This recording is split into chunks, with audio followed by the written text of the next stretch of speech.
Olá, pessoal, sejam muito bem-vindos ao MovaCast. Eu sou o Thiago Serafim, host desse programa, e vamos hoje de uma nova entrevista com o Rodrigo Reis, um convidado muito especial, um colega de profissão e uma referência aí na área também de fisioterapia esportiva. Rodrigo, seja muito bem-vindo ao MovaCast, cara. Obrigado, Thiago. É um prazer aí estar falando contigo, né? É um colega de profissão tão competente, estudioso, que conduz tão bem a tanto a parte prática quanto a parte acadêmica aí, né? Você que está no doutorado aí agora. E tem um podcast muito legal, tá conversando, que eu costumo ouvir no carro, né? Para estar ligado aí no que está rolando aí na fisioterapia. Pô, show de bola, brigadão, cara. O convite em si surgiu depois que você me enviou um programa, né, que você tinha ouvido, falando, dando um feedback que estava muito bacana, e eu, poxa, então bora gravar um que com certeza tem muito a agregar aí para a audiência, seja profissional ou seja algum amante do esporte, né? Rodrigo, a gente sempre começa o programa aqui perguntando como é um programa relacionado à saúde, à performance, qual que é a sua relação dentro do esporte? Qual que é a sua relação com o esporte? Como é que você veio parar nesse meio? Sempre gostei muito de esporte, né? Acho que como a maioria dos fisioterapeutas que escolhem a área esportiva, né? Nunca fui muito bom em nada, mas sempre estava ali no meio de tudo, né? Diferente da minha área de atuação, que é o futebol, eu sempre joguei basquete, jogo até hoje, né? Recreativamente e tudo mais, mas é o meu esporte que eu praticava com frequência, né? Eu joguei até o último ano das categorias, sempre sem passar para o adulto, né? O meu último clube foi. Eu sou de Santos, né? O meu último clube foi o Santos, o próprio Santos. E aí, no meu último ano, na minha idade, antes de estourar para a idade adulta, eu já estava na faculdade. E aí já estava começando a ficar um pouco mais difícil de conciliar a faculdade com o esporte. E como eu era sempre cortado do jogo, ou viajava e não participava do jogo, alguma coisa assim, até porque eu sabia que eu não tinha um potencial para ser um atleta profissional, aí eu acabei desistindo, né, de dar continuidade no esporte, logicamente não era meu futuro, e foquei na fisioterapia. E aí então já entrei na fisioterapia focado em trabalhar com alguma coisa relacionada ao esporte, mas como na época a fisioterapia esportiva não era tão divulgada assim, eu tinha muita vontade mesmo, o foco principal era trabalhar com o próprio futebol, né?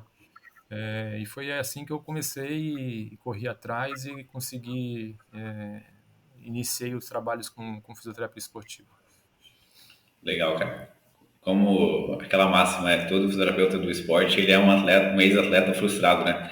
Um cara que não deu muito certo na carreira de atleta, viu que não ia rolar e começou a migrar para um outro meio, para se manter ligado ainda àquele ambiente esportivo. É E isso sobre o aí. futebol, como é que você foi parar no futebol, então? Você era do basquete, resolveu trabalhar com futebol, como é que foi essa transição? Então, no futebol, como lá em Santos tem a oportunidade de um clube muito grande, né, que é o Santos, né? É, na verdade, se eu contar minha história, é meio maluca, assim, né? O que eu fazia, na verdade, a minha época era diferente da fisioterapia esportiva hoje, né? Isso a gente está falando coisa de 25 anos atrás, né? Então, é, eu não conhecia ninguém, eu sabia que eu queria queria trabalhar com esporte, com futebol e tal. Então eu ia lá no CT do Santos todo dia e tocava lá e falava com segurança, falava que eu queria falar com o Marco Aurélio Cunha, que na época era o diretor de futebol, e todo dia eu baixava lá e tentava. Ia lá, não, quero falar com tá, até chegar um momento que o segurança me chamavam pelo nome já e já a gente já conversava. E até que um dia o Marco Aurélio resolveu me receber lá, e aí eu conversei com ele sobre a minha ideia, que eu queria trabalhar, queria fazer um estágio, queria alguma coisa assim. E aí o fisioterapeuta do Santos era o Luiz Rosan, né, que foi também para mim uma referência no Brasil, na história da fisioterapia esportiva. E aí eu comecei assim, ele me aceitou lá, tá, ficou meio contragosto dele e tal, mas os caras, pela persistência, lá deixaram eu começar a fazer estágio lá. E aí eu fiquei 2 anos, né, no Santos, estagiando lá no time profissional do Santos. Aí começou, aí que eu entrei no futebol, comecei a ter contato com esse mundo aí, e daí em diante fui evoluindo dentro da área, né? Sim. Foi na insistência mesmo que você foi lutando lá Existência, na para. força, O pessoal não na aguentava marra. mais você. Não aguentava mais você Não. chegando na porta lá e começaram a deixar entrar. Muito boa. É, deixa, o Mas é cara isso. começou a deixar, né? A gente não tinha essa facilidade de internet, de e-mail, até existia, né? Mas, porra, não, era uma coisa muito. O negócio era tete a tete, assim mesmo, senão não funcionava. Sim, mas é isso, né? A gente tem que realmente correr atrás e buscar aquilo que a gente quer. Desde cedo também sempre busquei algumas oportunidades nesse sentido. Até, cara, quando eu fui mandar mensagem para você no WhatsApp, Uhum. eu fui ver se estava ali nas conversas. Eu lembro quando eu estava na graduação, que eu te chamei no WhatsApp, não sei se você vai lembrar. Chamei você no Não. WhatsApp para fazer ali um período de visitas no clube e tal. Mas acabou que no mesmo período eu comecei a estagiar numa clínica aqui em Floripa e não colou mais a agenda, Ah, mas é. e acabei não acabei deixando um pouco de lado aquela visita no clube que eu tinha combinado com você. Mas Sim. eu imagino que como vocês devem no clube receber muita mensagem a respeito disso, você nem deve lembrar desse episódio. Acho que faz uns foi no penúltimo ou último ano da graduação, então 2017, 2018. Mas É, enfim, não lembro tanto, mas assim, a gente até recebe bastante gente e na verdade, cara, eu tento atender todo mundo, na verdade. É muito difícil eu não conseguir que alguém vá lá conhecer ou a gente trocar alguma ideia, alguma informação. Porque eu parto do princípio que se o cara está correndo atrás de uma coisa é porque ele tem interesse, né? Então, do mesmo jeito que eu comecei batendo na porta lá do CT, eu acho que para todo mundo funciona de alguma maneira desse jeito, né? Então eu procuro dar atenção de uma maneira ou outra para todo mundo. Não é um ambiente fechado, impossível, não é um ambiente tão impossível de conhecer ou visitar ou alguma coisa assim. sim. Não, na época você foi bem solícito, foi bem aberto em relação à visita. Foi realmente algo que me deixou na minha memória. E você está há algum tempo já em Floripa, né? E pelo que eu sei, pelo que eu entendo, você, além do clube, tem um espaço que é seu. Como que você concilia isso, Rodrigo? Então, Thiago, já estou bastante tempo, né? Eu vim para cá, para Floripa, em 2002, na época, para montar o setor de fisioterapia do Havaí, né? Que não existia ainda não existia profissional da fisioterapia, então não existia setor, não existia nada. Eu cheguei em 2002 para montar esse serviço. Então, desde lá, entre indas e vindas, eu tô por aqui, aqui em Florianópolis, né? E, e qual era a pergunta? Eu até esqueci. Ah, Você tem um espaço de a, fisio, né? De pilates. Como é que você concilia? a gente tem um espaço de Pilates, não é um espaço tão grande, assim, já foi maior, já foi uma estrutura bem grande na época que eu não estava no Figueirense, assim, né? A gente tinha era meio um prédio, assim, com 2 andares e tudo. Mas com a minha ida para o Figueirense ficou um pouco mais difícil de a gente conciliar essa situação. Então é um espaço pequeno, onde a gente atende praticamente, só trabalha com Pilates, e quem administra, na verdade, é a minha esposa, né? Minha esposa que administra, fica mais voltada a essa área. Então, sinceramente, eu estou muito desligado em relação a isso, essa parte ali ao estúdio, né? Que está praticamente todo na mão dela lá, ela faz a parte de administração e ainda atende em alguns horários lá específicos. Mas é Sim. complicado, com o futebol é complicado. Se o cara Sim. fica com dedicação exclusiva para o clube, o tempo fica bem restrito. Toma bastante tempo, nem não tem, né? À noite, feriado, final de semana, viagem. Ainda mais esse calendário brasileiro maluco, a gente acaba realmente ficando um pouco refém, né, desse calendário. E sobre, entrando mais especificamente agora na fisioterapia voltada para o futebol, você comentou já abrindo aí que a dedicação no clube exige um pouco de tempo. Como que é a rotina dentro do clube atualmente, Rodrigo? Então, nossa rotina é puxada, não é uma rotina comparada a uma Série A ou uma Série B, né? O calendário da Série C, por mais que as viagens sejam um pouco mais longas, mas é um calendário mais espaçado. Então, os jogos acontecem uma vez por semana, praticamente, né? Então, normalmente aos finais de semana. Então, a nossa rotina, viagem, de concentração é um pouco mais reduzida. Mas a dedicação do trabalho lá é mais contínua, né? Então a gente praticamente não vou dizer quase, não vou dizer todos os dias, mas praticamente quase todos os dias a gente está lá 2 vezes por semana, 2 períodos por dia. Somos 2 fisioterapeutas no profissional, eu e o Marco. Então a gente fica lá os dois períodos por dia. Em algumas situações onde a demanda é um pouco menor, nos dias que não tem treino, a gente consegue revezar ou pegar uma folga aleatória no meio da semana. Mas aí, como eu falei, mais de praxe são todos os dias voltados ao atendimento e finais de semana, né? Finais de semana acaba você tá envolvido com jogos, com viagens. Por mais que um esteja viajando, normalmente tem treinos não relacionados no final de semana, então o outro está no CT trabalhando. E assim como você já teve nesse meio, sabe que é feriado, é Dia dos Pais, é Páscoa, não importa o que seja, no futebol é tudo dia útil, né? Eu falo que é difícil a gente trabalhar com o lazer dos outros, né? Então, enquanto os outros veem o futebol como um lazer, de um jogo de domingo que vai se divertir, na verdade a gente está trabalhando, né? Então, aquele jogo Exatamente. de 90 minutos é apenas a ponta do iceberg de tudo que vem junto com ele, né? Cara, tem muita coisa por trás desses 90 minutos que o torcedor, né, o torcedor comum, que o indivíduo que só assiste futebol não sabe, né? O trabalho que é Exatamente. para levar os atletas para campo, para deixá-los íntegros para a próxima partida. E por Uhum. falar em deixar íntegro, eu acredito que você que já teve, né, no ambiente Série A, Série B, que eram mais partidas, que você comentou, e agora está num contexto um pouco diferente da Série C, onde tem aí praticamente um jogo a cada semana, o contexto de lesões, de índices de lesões dentro do clube, houve alguma alteração em relação a isso? Teve, acredito que a gente conseguiu reduzir bastante esse número, até porque você tem mais controle, né? Como a gente tem mais tempo de treinamento do que jogos, mas o número de horas de exposição aos jogos são muito menores do que antes. E a gente tem, os treinos são mais controláveis, né? Então a gente consegue controlar a carga, consegue fazer um trabalho de prevenção, de recovery, tudo melhor do que num contexto de 2 jogos por semana. Então, com isso, realmente as lesões tendem a diminuir, né, com um número expressivo assim, em relação aos jogos ou os períodos, por exemplo, no Catarinense são 2 jogos por semana, né?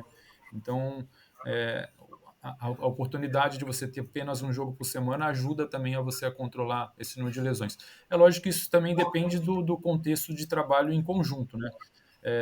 Porque se você tem um treinador ou um preparador físico que não gostam, não tem um controle de carga ou não aceitam as orientações ou opiniões ou coisas desse intuito, nesse sentido, também essas lesões, não adianta jogar uma vez por semana que o número de lesões também é, vai ser elevado, isso aí é inevitável. Sim. O contexto da programação do clube vai depender muito da comissão, né? Então, se é uma comissão às vezes mais fechada, fica realmente mais difícil de poder controlar isso. Mas acredito que realmente fique melhor, né? Porque é o que a gente preconiza geralmente, né? Um jogo por semana para conseguir o atleta ter ali os dias de recuperação, para poder realizar algum treino de força naquele período da semana e poder até treinar, né? Parte técnica, parte tática também com o grupo, com o treinador para jogar novamente no final da outra semana. Porque às vezes fica naquela correria toda de aeroporto, jogo no sábado, depois jogo numa quarta-feira, sem tempo para treinar, sem tempo para fazer nada, a gente fica só num. As condutas ligadas à fisioterapia são muito mais paliativas no sentido de tentar acelerar o processo de recuperação do que fazer alguma coisa mais ativa, pensando na prevenção aí, de forma mais ativa desses atletas, né? E entrando ainda estando ainda no contexto das lesões, são as lesões provavelmente musculares mais comuns aí no clube, Rodrigo. São as mais comuns no futebol de maneira geral, né? Apesar de a gente ter essa temporada muito poucas lesões musculares, ainda podemos considerar que são as mais comuns, né? Não vou saber exatamente de cabeça, mas são realmente são poucas, não são muitas mesmo, mas continuam sendo as mais comuns, são as mais corriqueiras aí do nosso dia a dia. Falando aí especificamente das lesões voltadas para o futebol, existe alguma, claro que as musculares acabam sendo mais comuns, existem algumas que são mais longas, como os ligamentos cruzados, né, as cirurgias de joelho, mas não necessariamente a mais longa, não necessariamente a mais grave, mas existe alguma que é mais desafiadora, que você percebe uma dificuldade maior do atleta de retornar ao esporte? Acho que na minha opinião, assim, lógico, as lesões musculares têm suas particularidades, dependendo da lesão e da gravidade, são bem complicadas, assim, até pelo, né, por todo o histórico que a gente conhece das lesões musculares, mas ainda acho que as pubalgias são mais chatas, cara, porque são muitos fatores, pô, parece que são muitos fatores, parece que cada caso é uma situação completamente diferente da outra, assim, então, por mais as lesões musculares, eu acho que elas seguem mais um padrão do que as lesões do pubis, né? Lógico, elas são muito menos comuns do que antigamente. Antigamente a gente encontrava muito mais casos de pubalgia. Eu acho que a prevenção em relação a isso melhorou muito, então a gente conseguiu mapear alguns fatores que desencadeavam esse tipo de situação, então a gente consegue controlar isso aí muito melhor do que antigamente. Então é mais raro a gente chegar num atleta que tenha que parar por um problema de pubalgia. E então, principalmente por causa disso, acho que quando esse cara parece que fica mais complicado ainda, porque a maioria já é bem cercado em relação aos trabalhos preventivos para o pubis, né, em relação à pubalgia. Então, quando o cara tem chega a um ponto que chega a atrapalhar a performance dele, tenha que parar, é mais complicado. Então, sim, na minha opinião, acho que ainda são chatas assim de tratar, são as lesões a síndrome, né, pública. Sim. Cara, quando eu Você tava. tem uma preferência também na tua área, como tu atuou na área aí, não sei se tu também tem qual é sua ovelha negra das lesões aí? Cara, quando eu fiz a pergunta para você, eu já estava imaginando que pudesse vir essa resposta, né? Porque para mim também, apesar de estudar muito a pubalgia, é uma lesão que ela é desafiadora. Ela é muito desafiadora pelo contexto que envolve a notícia em si da pubalgia, né? Quando o atleta descobre que está com uma pubalgia, começa a sentir alguma dor no pubis, as informações que ele tem ao redor de que não tem muita previsão de retorno, né? Diferente de uma lesão muscular que a gente tem um prognóstico maior, até de uma cirurgia de joelho que a gente já tem um prognóstico, apesar de às vezes longo, mas a gente tem uma ideia de quando ele vai voltar de uma maneira mais precisa. As pubalgias a gente não tem muito isso, né? Então o atleta fica naquela penumbra, naquela zona mais negra, mais escura, e começa a ficar um pouco mais deprimido durante a habitação, o humor já vai lá para baixo também, então tem todo o contexto psicológico que é mais difícil. E às vezes tenta forçar e não vai, e não tem jeito. Então a gente sabe bem o que tem que fazer, sabe o que tem que seguir dentro dos programas de reabilitação, mas é algo que ainda é um pouco obscuro, né?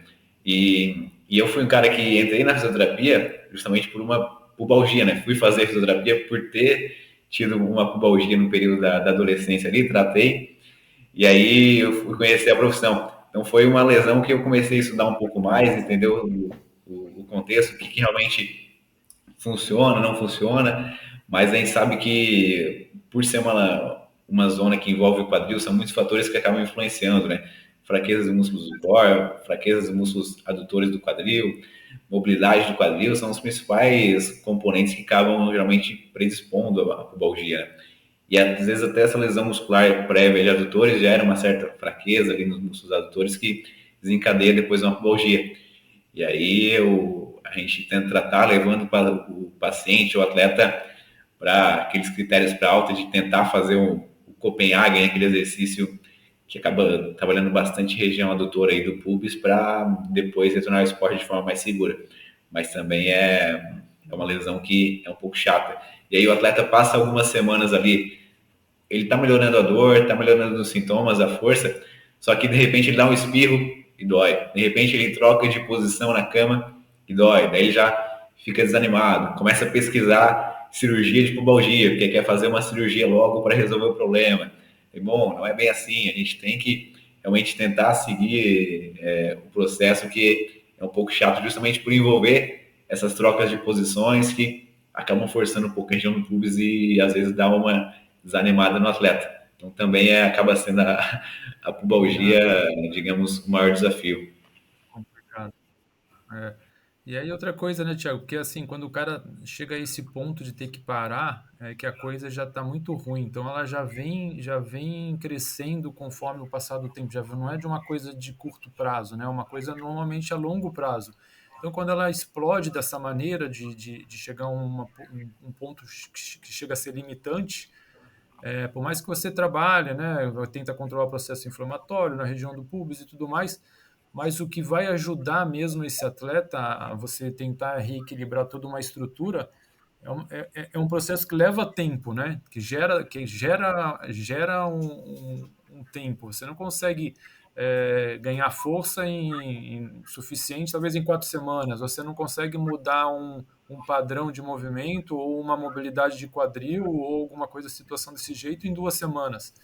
Então, é bem difícil você dar um prognóstico em relação a tempo nesses casos, assim, né? É um caso que realmente, como você falou, a gente, quando o cara está com uma pubalgia e tem que parar por causa disso, é uma situação que a gente não cria uma expectativa em relação a tempo. A gente deixa rolar e vai tratando até. O problema é que cria, que nem você falou, começa a criar uma ansiedade, tanto no atleta como em toda a comissão, e aí vai do jogo de cintura e das conversas para tentar levar isso da melhor maneira possível.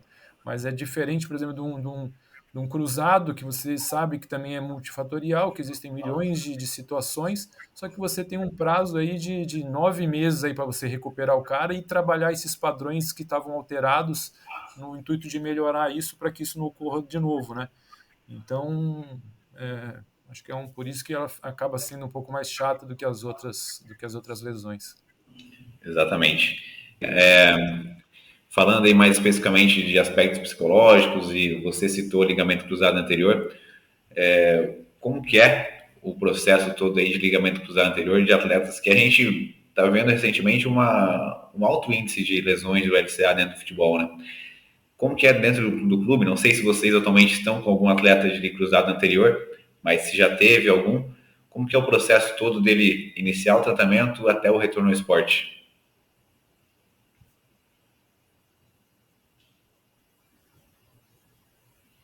Então, atualmente a gente não tem um atleta de cruzado, mas ele não machucou no clube, né? Ele estava em outro clube e veio fazer o tratamento aqui com a gente. A incidência de cruzado aqui no clube, eu acho que não foge muito a realidade do resto dos times, né? Normalmente a gente tem uma incidência de 1 a cada 2 anos, mais ou menos isso, 1 a cada 2 anos. Eu lembro de uns 3, 4, 4, 5, mais ou menos um a cada 2 anos, 0,75 ao ano, mais ou menos assim, né? Tem anos que a gente não tem. E mas assim, é uma coisa que é comum dentro né? Infelizmente tá aumentando um pouco, não sei se pela demanda dos jogos ou pelo nível do jogo, né? Nível físico que os jogos estão exigindo, a evolução dos jogos. Mas acontece. Aqui no clube a gente normalmente espera algum tempo para fazer a cirurgia, né? O Dr. Fernando, que faz as nossas cirurgias aqui no clube, atualmente, que é o chefe do departamento médico. Então a gente tem normalmente um prazo aí de uma semana, 10 dias, mas mais ou menos em torno de uma semana a gente espera para fazer o pré-operatório, para tentar dar uma secada no joelho, ganhar um pouco da amplitude, manter o tônus muscular no máximo ativo possível, para depois ele partir para a cirurgia. E depois disso vem todo o processo, né? A gente tem agora dá aumentada no tempo normal, né? De recuperação para Sim, 9 meses. Então a gente tenta programar as coisas até com um pouco mais de calma. Não que a gente passasse por cima de alguma. de alguma situação antigamente, né? Eu não vejo assim, talvez a liberação fosse um pouco mais precoce, mas a gente leva a recuperação com um pouco mais tranquila, sem essa obrigação de tentar voltar o mais rápido possível. Isso aí já caiu um pouquinho por terra, então a gente preza muito mais pela qualidade, e então a nossa periodização do tratamento a gente consegue é, espalhar um pouco mais ao tempo, e então a gente consegue deixar as fases um pouco mais delineadas, vamos dizer assim. Elas são mais limitadas do que na outra, no processo de 6 meses ou algo assim. Mas é uma coisa, eu acho que o cruzado é uma coisa bem natural, né? Assim, a gente vai levando bem natural. É, e eu acho que é muito mais importante a parte psicológica do que qualquer outra coisa, né? O cara tem que estar bem focado ali no que ele quer e no que ele está vivendo ali. A gente tentar, eu acho que é praxe, né? Todo mundo acaba falando isso, mas eu acho que é a melhor maneira mesmo a gente começar a gente fazer objetivos mais palpáveis, objetivos curtos, né? Não ficar visando os 9 meses de recuperação quando o cara for jogar e tudo mais. Não, a gente fazer objetivos quinzenais, mensais, para a gente ter essa sensação de, de, de ganho, né? O atleta sentir aquela sensação de vitória mais vezes durante o processo de reabilitação. Não focar só lá na frente, fazer uma linha reta e sair correndo em direção a ela, lá ao objetivo, que não é muito assim, muito bem assim que funciona, né? Sim, Isso, exatamente, né? Essa elaboração de metas junto com o atleta, que ele vai ser parte também do tratamento, né? Então, tê-lo ali junto, elaborando as metas, ele entendendo o processo como que é, passo a passo, visualizando, vai ficando mais fácil de realmente ele levando todo esse processo e conseguir no final ter um desfecho melhor até o retorno ao e, esporte, né? Às vezes o atleta fica muito e- ansioso, né? É claro que vão ter momentos que vão ser difíceis, mas a gente Uhum. conversando, elaborando ali metas junto com ele, programando as ideias da evolução do tratamento, vai ficar mais fácil de dar uma periodização mais completa, né? E entrando aí talvez um último tema sobre. Até te atropelando aí, né? E acho que cada cruzado, cada situação de cirurgia de cruzado é um aprendizado para o terapeuta também, porque não é a lesão em si, né, que você aprende, é pessoal, né? O contato pessoal que você aprende muito. Porque, cara, meu, cada um responde de uma maneira, cada um tem um ponto gatilho para você conseguir incentivar esse atleta. Então, é, esse conhecimento, esse tete a tete aí com o atleta é muito importante, porque, meu, cada cara responde de uma maneira completamente da outra, respondem aos resultados das conquistas das fases diferentes. Um cara fica muito satisfeito quando consegue, sei lá, dobrar o joelho, o outro já não responde tão bem, dobrou melhor até do que o fulano, mas não está tão feliz quanto o outro. Então, eu acho que um aprendizado é uma maratona de aprendizado. Cada cirurgia de cruzado é bem peculiar e bem individual. Sim. Nenhum atleta vai acabar sendo igual ao outro tratamento, né? Conversei outro dia com o Felipe, né, em um dos programas que a gente gravou, ele comentou justamente isso. Nunca tratei um cruzado igual ao outro, né? Acabou que a gente, junto com o atleta, vai modificando um pouco ali algumas condutas, de acordo com o que ele precisa, de acordo com o que ele se sente melhor, para poder ter o melhor desfecho. Então, o atleta sendo participativo no tratamento. E em relação ao aprendizado, às vezes, vamos levar um pouquinho levando em consideração o contexto do futebol, né? A gente sabe que o futebol é um esporte que o atleta em si, às vezes ele não é um atleta tão dedicado antes de ter uma lesão. Então, às vezes, quando ele passa por uma lesão mais séria, ele precisa se dedicar para retornar ao esporte. E aí depois ele começa a se cuidar muito mais. Então, às vezes, existe um sujeito pré-lesão, especialmente lesão de LCA, e um sujeito pós-lesão. Então, ele acaba esse processo se tornando muito mais atleta, vamos dizer assim, do que ele era antes, acaba se cuidando muito mais. Eu gravei outro dia também com o Gabriel Tagliari, que está no CSA atualmente. ele citou justamente isso no processo que a gente tratou o cruzado dele lá no Brusque. Cara, depois do nosso tratamento, eu mudei totalmente a minha rotina, porque eu não queria novamente passar por aquele processo. Então, hoje ele tem muito mais cuidados com a parte física dele que ele não tinha antes. Então, o atleta entender que, claro, ninguém quer passar por uma lesão, mas às vezes passar por isso pode fazer bem no sentido de, no pós-lesão dele, ele poder ser um cara mais dedicado e ser realmente mais atleta no sentido da palavra mesmo, de se dedicar a ele dentro da carreira. Rodrigo, falando aí em cruzado, né, a gente sabe que tem muitos testes que a gente utiliza para retornar o atleta ao esporte, às demandas de jogo, mas na pré-temporada a gente costuma também fazer alguns testes. Que testes que vocês costumam fazer no clube dentro da parte de fisioterapia? Então, meu, isso aí é uma eterno, é um outro aprendizado também, porque faz alguns anos que eu não repito todos os testes na mesma pré-temporada, assim, em pré-temporada. Então, eu sempre acabo acrescentando um ou te retirando o outro. É, nessa última pré-temporada, a gente tenta realizar testes que a gente consiga observar várias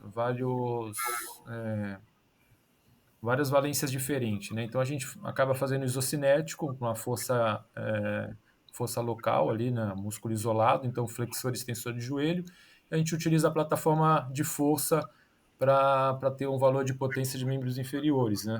É, os testes dentro da fisioterapia, o que a gente realiza? Teste de amplitude de tornozelo, o long test. Costumamos fazer teste de amplitude de quadril também, principalmente os rotadores, né?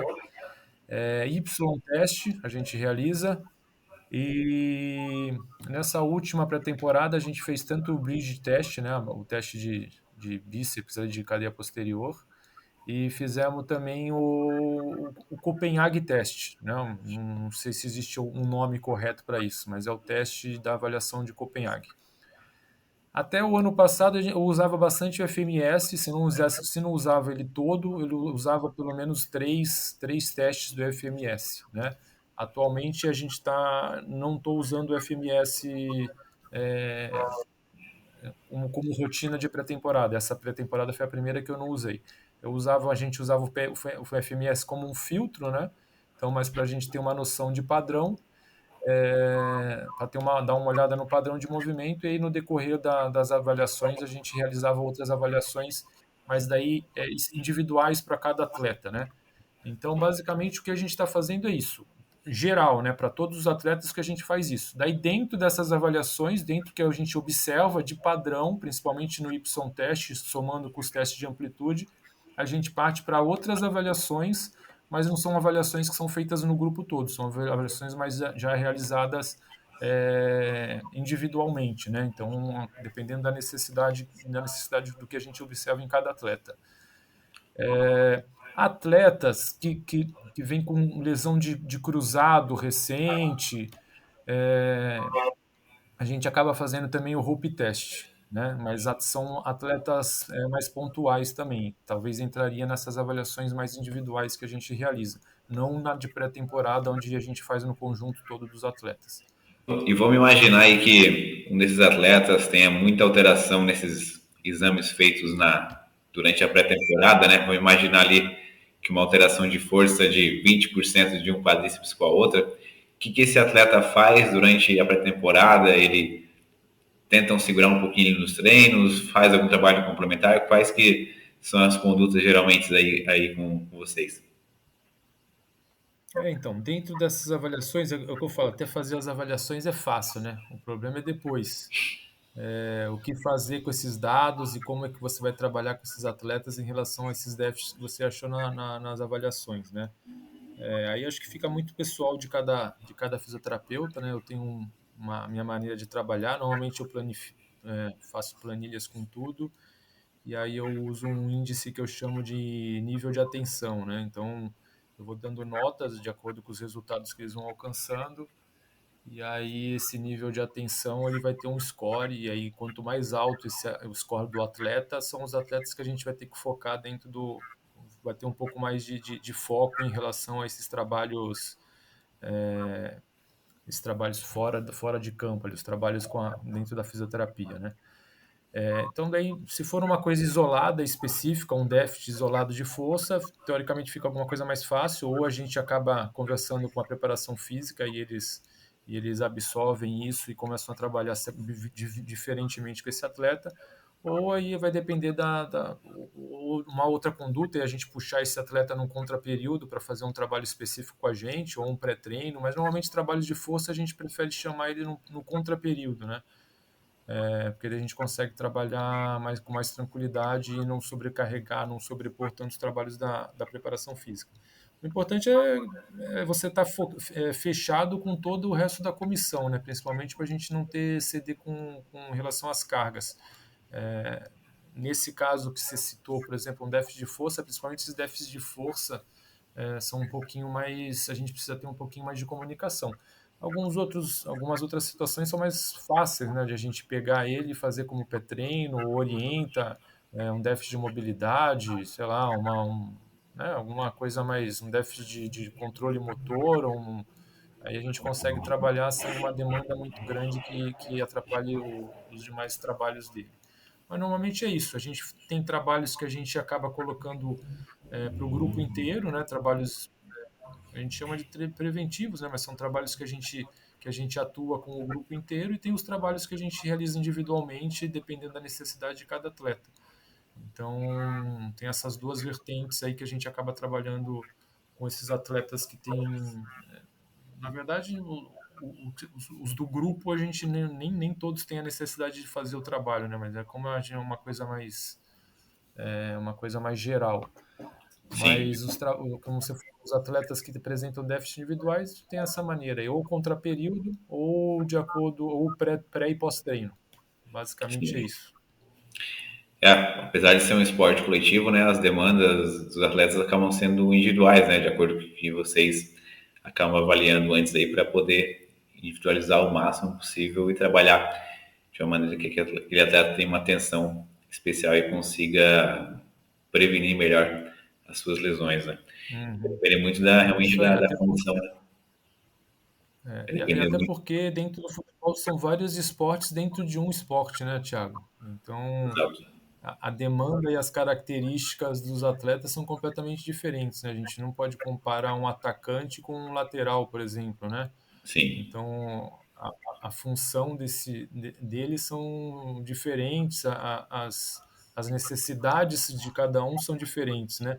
Até dentro das mesmas posições, eles apresentam características e biotipo diferente, né? Então, é um esporte coletivo? Sim, mas os trabalhos são muito individuais, né? Principalmente ali para a gente, ali da fisioterapia, que ainda consegue separar e identificar essas necessidades de cada um, né? sim.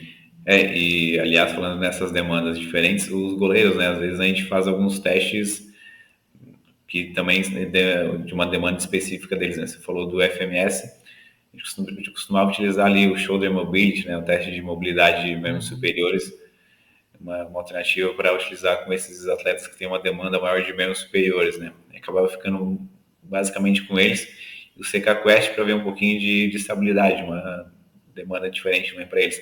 Mas Uhum. justamente o que a gente faz com os resultados do teste é o que acaba sendo mais importante, né?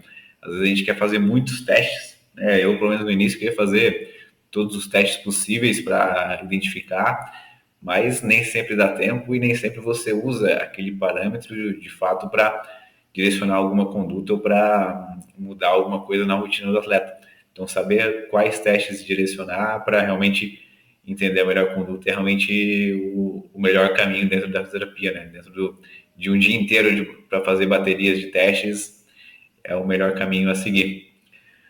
Rodrigo, Eu estou nesse caminho aí, Thiago. Eu estou cada vez tentando simplificar mais os testes coletivos, os testes gerais, e tento usar testes que eu possa filtrar alguma coisa para depois eu direcionar melhor as avaliações individuais. Basicamente é isso aí. Não adianta a gente querer fazer tudo em todo mundo, que não vai dar certo. É melhor então tem algumas individualidades assim, né? Então normalmente a plataforma de salto Eu sempre procuro fazer com imagem, sempre, tentar sempre filmar, porque dá uma maneira qualitativa de eu ter um controle do salto, não só quantitativa, e da mesma maneira o Y-teste. De maneira alguma, eu faço o Y-teste sozinho. Então, eu sempre. O Marco normalmente faz a parte quantitativa, ele fica orientando o atleta e marcando as medidas e passando para mim, e eu só fico observando o padrão de movimento e fazendo as anotações que eu preciso, para aí depois, né, fazer os testes que eu acho necessário com cada atleta. Sim, Então, acho que é isso, a gente fazer menos para depois a gente tentar individualizar melhor esses testes aí. exatamente. Menos acaba sendo mais nesse sentido, né? Realmente o melhor É, caminho aí para poder otimizar as condutas de uma pré-temporada e depois durante o decorrer da temporada também. Rodrigo, vou liberar você, cara, são 9h30 da noite, queria agradecer a sua presença aqui no programa e para que as pessoas, sei que você é um cara mais low profile, que não posta muito nas redes sociais, mas quem quiser acompanhar você por lá, queria que você deixasse seu contato aqui também.